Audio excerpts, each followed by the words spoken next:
I am Scott Wheatley with Dr. Bowler's management class. I am joined today with Farrukh Anwar. He's an independent financial services professional. Farrukh and I go way back. We did insurance together in Little Rock, and he is kind enough to join us today. Farrukh, how you doing? I'm doing good. Good to see meet with you, Scott.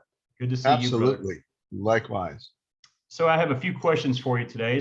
This will go pretty quick. Let's just start. We're going to talk about the topic of leadership, and how would you define leadership in your words? Scott, I think it's very simple. Leadership is a one-word definition, which is influence.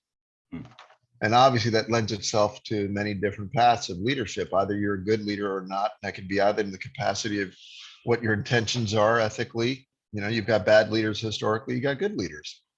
And then skill sets define it to a different level, your ability to implement that influence and do things with it. But very simply put, just influence, I believe, is a good definition of leadership.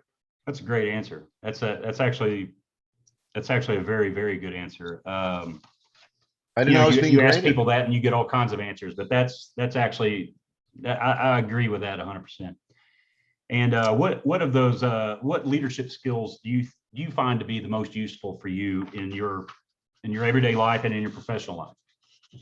I think the most important leadership skill is the ability to relate. Because if you're going to influence and do it for the right reasons and the right result or the right motivation, then the only way to accomplish that is the ability to relate. Individuals are different as we are ourselves. And you have to be able to relate to them, to connect, to be able to provide that influence and guidance. Yes, I agree with that as well. Would you consider yourself more of an introvert or an extrovert? I think I know the answer, but I'd like to hear you say it. And also, have you had to overcome any obstacles in your management career along those lines? So, you know, it's interesting if I think about that, which I haven't that much. I haven't categorized myself. I think it's very circumstantial. I don't think that was the case years ago. I think that we go through different levels of growth and acquiring different levels of maturity in areas of our life. So we speak to a professional career, whether it's in management or position of leadership. I think it's circumstantial. There are times when you need to be able to, not in an acting fashion, but in a genuine fashion, perform as an introvert, other times as an extrovert. I think sometimes the two may be confused based upon level of confidence or competence versus just a personality trait. So there are times when I believe I exhibit being an introvert, and I'll give you one quick example.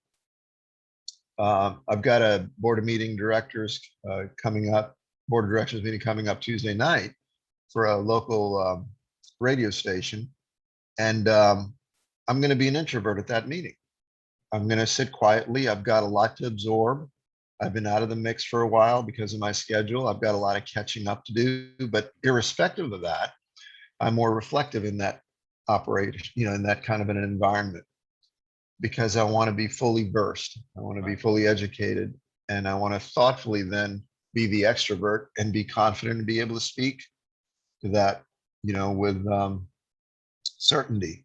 So in that scenario, I would be an introvert, but also then arrive at the point of being an extrovert. Right. And then social settings are entirely different. So hopefully that's not too confusing. No. That's I followed along pretty well. Do you feel that individual personality types factor into the way you lead or manage each member of your team? And if so, would you give an example of how you've tailored your communication to better suit an individual? Absolutely, it matters. In fact, I think it matters the most. Individual personality types is what a leader or a person in management is managing. They're not managing tasks. And managing people is not directing them from a position of authority. That only instills animosity and intimidation, which does not lend itself to a cohesive environment or productive environment. If I think myself to be leadership is a role, it's not a position. And in that role, understanding the people that you are trying to bring together for both their individual production as well as a team production. But I think ultimately that production happens when a person can be in a good, healthy, comfortable environment. I don't mean relax in terms of lethargic, but comfortable, where they can perform, where they can be mentally focused versus having to worry. So recognizing the individual personality factors has to do then with how you deal with each person differently, communicating the very same thing. And I liken it to raising kids. Not that people are immature, but I mean in terms of adopting to how I know a person's going to respond to feedback that I give them, but also therefore in which way I need to give that feedback and even when. And then also circumstantially measuring where their emotional state of mind is. Maybe they had a really rough drive into the office. Maybe they had a fender bender, they had to stop, they had to pull over, they had to deal with the stress. They're frazzled. They're not going to maybe be the personality type that talks about it, but will manifest it. And if you can't pick up and read on that and get them to come into your office, close the door and say, hey, listen, I just sense it. Something's out of whack. Do you need a breather? You can use my office for that. I'm going to leave you alone. Take your time. And that's all dealing with personality types as well as circumstances to their emotion. I agree. So when stress and conflict do arise, you just gave an example of how you've tended to go about resolving it. Do you have any other stories or anything about how other methods you've used to defuse a situation or diffuse a person who's maybe a little wound up, or there's conflict on the team, like two people are having a conflict and you have to step in and mitigate? So sure, that's a great scenario. That's going to happen, whether it happens in your presence, like in the office in a team setting, or it happens inadvertently and then you come to find out about it. The most important thing there is to acknowledge each person's feeling and point of view. Because first of all, coming in from the outside, unless you personally witnessed it, so the harder case scenario is where you didn't personally witness it. Right. At that point, you've got to do more of an investigative approach, but also, if emotions are heightened, there's nothing that rationally can be explained or dealt with yet.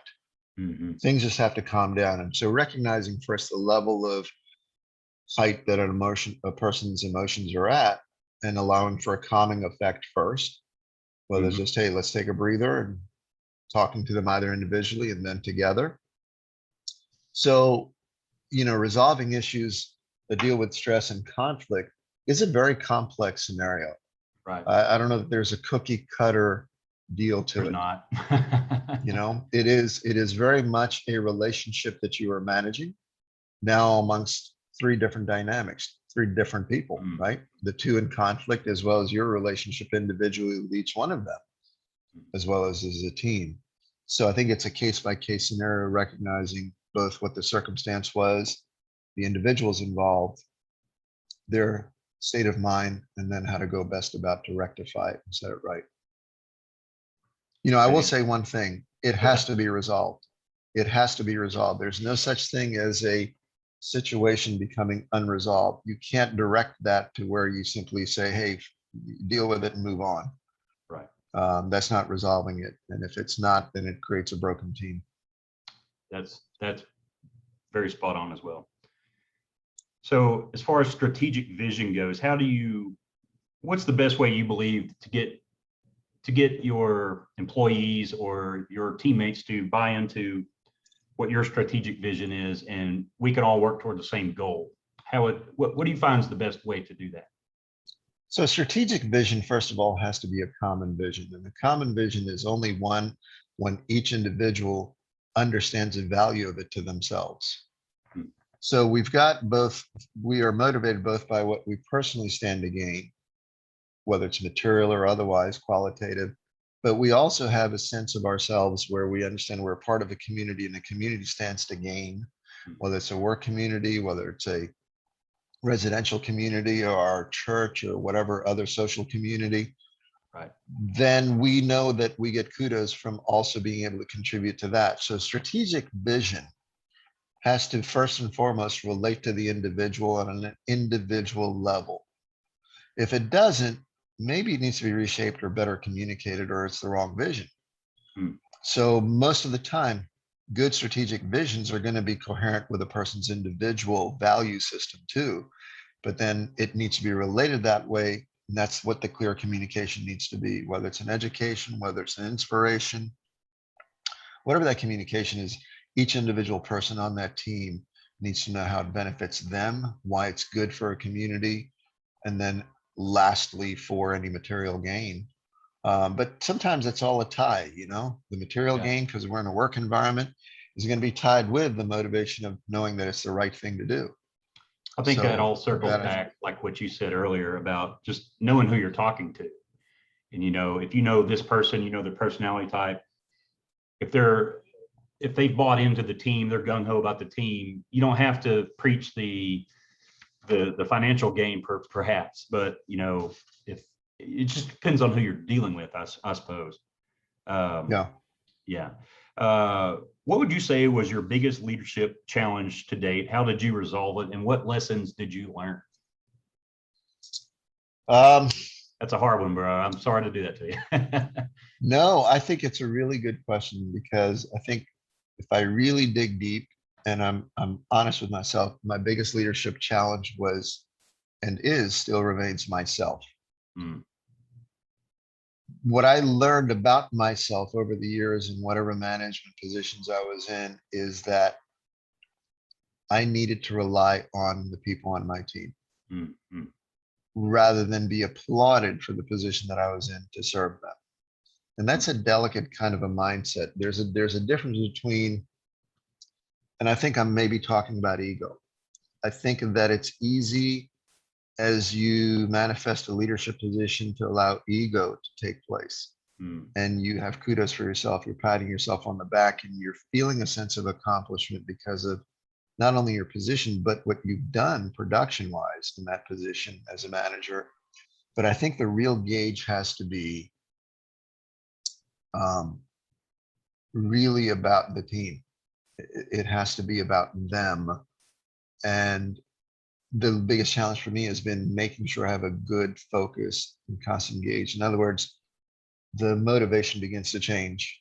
And when you have a genuine interest in each individual person achieving their goals, progressing, growing, struggling, whatever they need to go through in their journey, and you being the person there to support, help guide them, and facilitate the environment for that success, naturally, your success is going to be there. Right. So it's just different perspective and different motivation. That's been my biggest challenge, and hopefully I'm getting better at that.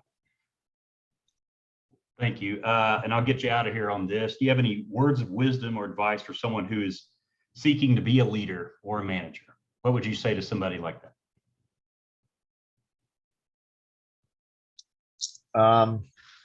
Understanding first and foremost that it's a position of service. It's not a position of where you are dictating or authority. And if you have not experienced those positions, to go out and do positions of service, right. Whether it's in a church community, go out and serve. Go out and serve not just as an individual, but on a team. Do it for no other purpose than the good of what your actions are going to be. Okay. And once you get that, I think you'll start to get an angle on how these relationships matter, your results matter, and how you impact your fellow man. Okay. Which matters the most. That's very sage advice. Farrukh, thank you very much. I'll let you get back to it. I really appreciate glad I your could help be today, there. sir. Absolutely, Scott. It's always a pleasure. Good talking to you.